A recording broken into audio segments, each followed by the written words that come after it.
Ես բանկրոտ եմ, գործ չկա, կպի գործերիդ։ Շեֆ ջան, դու ես բանկրոտ, ես էլ օներաշ չեմ։ Այսինքն դու ինձ տենց ես ճանաչում, հա։ Շեֆ, ես քո արած լավությունները կարամ մոռանամ։ Սա ի՞նչ լավություն։ Դու աշխատել ես, դրա համար էլ փող ես ստացել։ Փող եմ ստացել, հա, փաստորեն։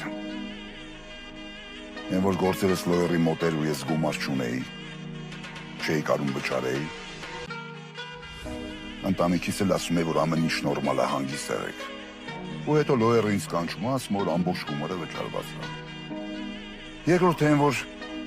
տուն էի ուզում առնեի ու կանխավճարի գումար չունեի։ Հետո բրոկերն է ինձ տեսնում, ասում որ առանց կանխավճարի կանի գործը։ Հետո մի լավ օր էլ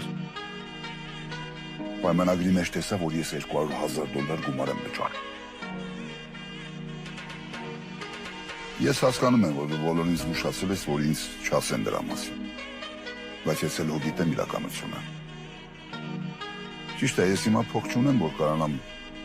լավության տակից դուրս գամ, բայց հիշի, որ օրը գիշեր կողք կտամ։